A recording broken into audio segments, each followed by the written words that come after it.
திருச்சிற்றம்பலம். அனைவருக்கும் எனது அன்பான வணக்கத்தை தெரிவித்துக் கொள்கிறேன். அபிராமி அந்தாதி 56வது பாடலை இன்று நாம் சிந்திக்கவிருக்கிறோம். பாடல் என்ன? ஒன்றாயரும்பி பலவாய் விரிந்து இவ்வுலகு எங்குமாய் நின்றாள், அனைத்தையும் நீங்கி நிற்பாள். எந்தன் நெஞ்சினுள்ளே ஒன்றாது நின்று புரிகின்றவா அப்பொருள் அறிவார். அன்று ஆலிலையில் துயின்ற பெம்மானும் என் ஐயனுமே. இந்த 56வது பாடல் அவள் அருள் திறம் நமக்கு எவ்வாறு துணை புரிகின்றது என்ற கருத்தை இங்கு நமக்கு விளக்குகிறது. ஒன்றாய் அரும்பி பலவாய் விரிந்து, இது முதல்ல உள்ள வரிகள். ஒன்றாய் அரும்பி பலவாய் விரிந்து, இதனோட பொருள் என்ன அப்படின்னு பார்த்தோன்னா, ஒன்றாக அரும்பி அது விரிகின்ற போது பல இதழ்களோடு காட்சி தருகிறது. அதாவது ஒரு மலர் மொட்டாக இருக்கும்போது, தாமரை மலரை எடுத்துக்கிட்டோன்னு சொன்னால், உதாரணமாக அது மொட்டாக இருக்கும்போது ஒன்றாக இருக்கிறது. சூரியனுடைய ஒளிக்கதிர்கள் பட்டு அது மலர்ந்து விரியும் போது 1000 இதழ் கொண்ட தாமரையாக அது விரிகிறது இல்லையா? அதுபோல எல்லாமே ஒன்றிலிருந்து தான் ஆரம்பமாகிறது என்பதை குறிப்பதற்காகத்தான் அபிராமி பட்டர் ஒன்றாய் அரும்பி பலவாய் விரிந்து என்கிறார். பொருள் ஒன்றுதான், ஆனால் அதிலிருந்து வெளிப்படக்கூடிய பல பொருள்களை நாம் அனுபவித்து கொண்டிருக்கிறோம். அதன் தன்மைகள் தான் மாறுமே தவிர பொருள் ஒன்றுதான். இறை சக்தியும் அப்படித்தான். அதிலிருந்து தான் பல ரூபங்கள் பிரிந்து வருகின்றன. ஆதி சக்தியில் இருந்துதான் பல சக்திகள் பிரிந்து பல சக்திகளாக நமக்கு அருள் புரிகின்றன. இப்போ தங்கம் அப்படின்னு எடுத்துக்கிட்டோம்னா, தங்கம் ஒன்று தான். அதிலிருந்து பல வடிவங்களில் ஆபரணங்கள் தோன்றுகின்றன இல்லையா? மண் ஒன்று தான். அதிலிருந்து பல வகையான பாண்டங்கள் தோன்றுகின்றன.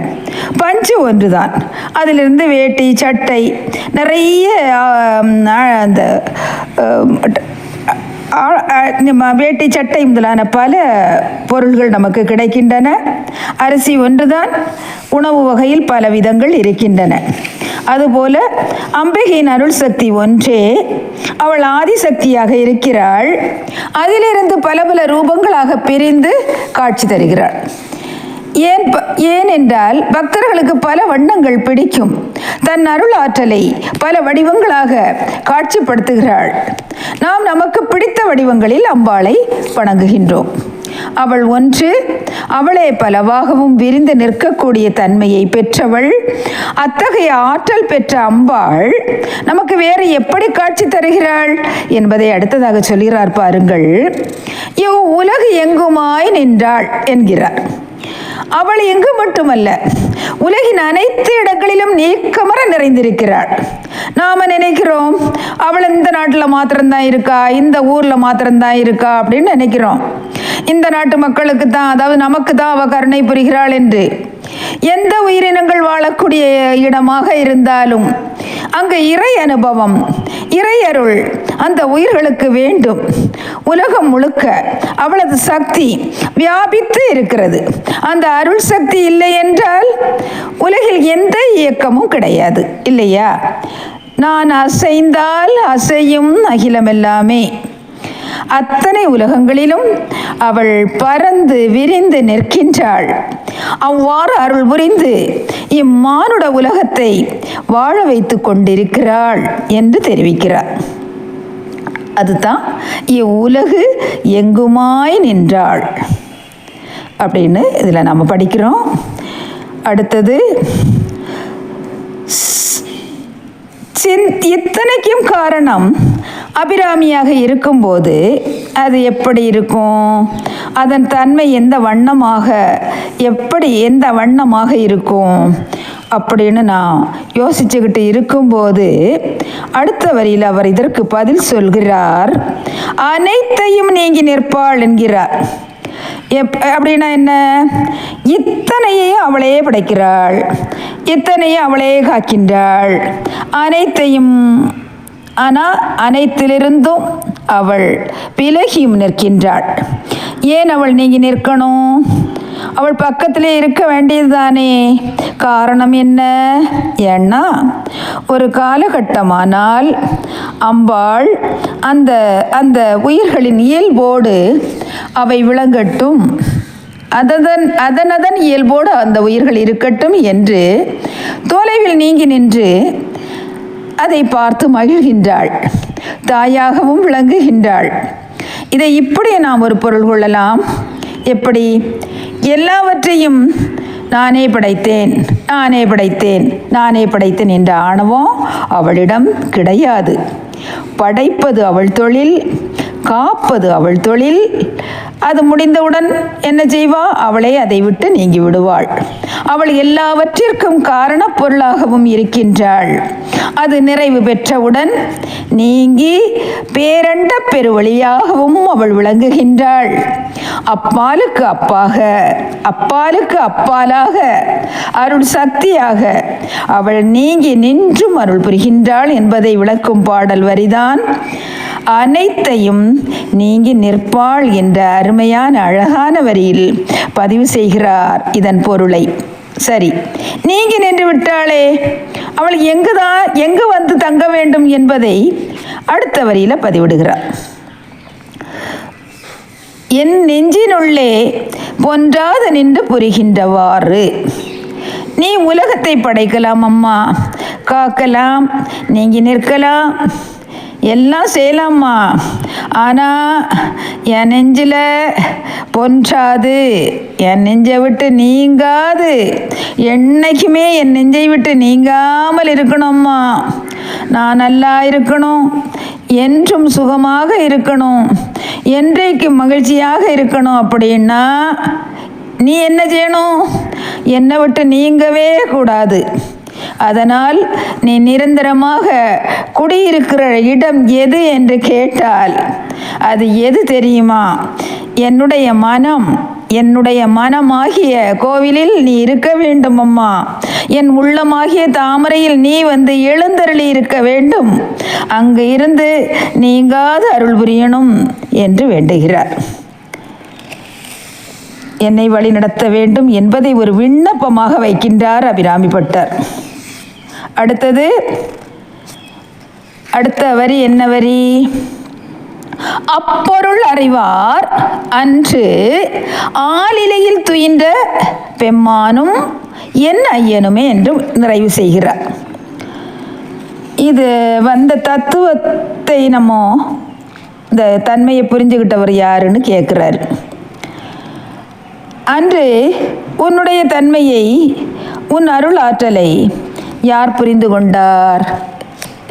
யார் புரிந்து கொண்டார் என்றால், அன்று ஆலிலையில் துயில் கொண்ட பெம்மான், ஆலிலையில் துயில் கொண்ட பெருமாள், ஆலிலை கண்ணன், நாராயணன், மகாவிஷ்ணு, திருமால். அப்புறம் என்ன ஐயன்னு சொன்னால், யா சிவபெருமான் என்னுடைய ஐயன். அப்போ ஆலிலையில் துயில்கின்ற கண்ணனும் என்னுடைய ஐயனாகிய சிவபெருமானையும் தவிர வேறு யாருக்கும் அம்பாளின் திறத்தை புரிந்து கொள்ள முடியாது. அவளின் அருளாற்றல் அத்தனை உயர்வானது. பார்க்கடலில் பள்ளி கொண்ட பரந்தாமனே இந்த உலகம் அழிகின்ற போது பிரளய காலத்தில் ஒரு ஆலிலையின் மேல் மிதந்து வந்த கண்ணனாக நமக்கு காட்சி தந்தார். அவருக்கு இவளுடைய கருணை என்ன என்று தெரியும். ஏன்னா அவரது சகோதரி நாராயணி இன்னொருத்தருக்கு தெரியும். அது யாரு? தன் உடலில் சரிபாதியை அம்பிகைக்கு தந்த சிவபெருமான், என் ஐயன், என் அப்பன், என் தலைவன் ஆக படைக்கக்கூடியது ஒன்றாய், அதிலிருந்து எல்லாமாய் காக்கக்கூடியவளும் அவளே, அப்படி காக்கக்கூடியவளுக்கு அப்பால் நின்று அருள் புரியக்கூடிய தன்மையும் உண்டு. இப்படிப்பட்ட அபிராமி அன்னையை எனது நெஞ்சினுள்ளேயே இருந்து, அன்னையே என் உள்ளத்தில் இருந்து நீ அருளை தர வேண்டும் என்று அம்மாவிடம், அம்பிகையிடம் நான் விண்ணப்பிக்கின்றேன். இவளது பெருமையை முழுவதுமாக உணர்ந்தவர்கள் இவ்வுலகத்தில் 2 பேர்தான். அவர்களுக்குத்தான் அவளுடைய உண்மை நிலை என்ன, அவளது சக்தி என்ன, அவளது பெருங்கருணை என்ன என்று தெரியும். ஆக அம்மா என் நெஞ்சிலிருந்து நீங்காத நிலை பெற்று அருள் புரிய வேண்டும் என்று அபிராமியிடம் வேண்டி வேண்டி விரும்பி கேட்டுக்கொள்கிறார் இந்த பாடலில் அபிராமி பட்டர். பலன் என்னன்னு பார்த்தோன்னா, யார் ஒருவர் பாராயணம் செய்கின்றார்களோ அவர்கள் பிறரை வசீகரிக்கும் தன்மையை பெறுவார்.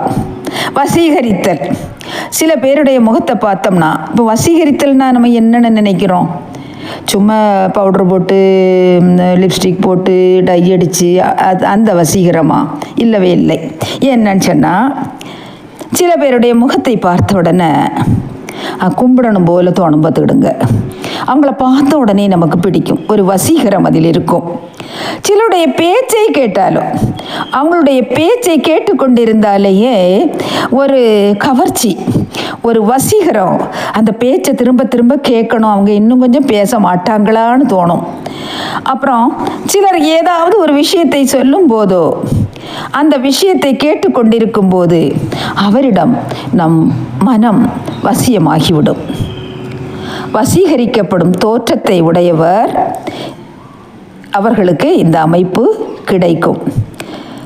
இவ்வாறு இந்த பாட்டை, இந்த பாடலை பாராயணம் செய்தால் நமக்கு பிறரை வசீகரிக்கும் தன்மை கிடைக்கும். ஒரு தெய்வீக கடாட்சம் நமக்கும் கிடைக்கும் என்று கூறி, வாழ்க வளமுடன், அனைவரும் நன்றாக வாழ்க, சுகமாக வாழ்க, இன்பமாக வாழ்க, நலமாக வாழ்க, நோயின்றி வாழ்க என்று கூறி இந்த பாடலை நிறைவு செய்கிறேன். அபிராமி அம்மையின் திருத்தாள்களை தாழ்ந்து தலைகுனிந்து வணங்குகிறேன். நன்றி.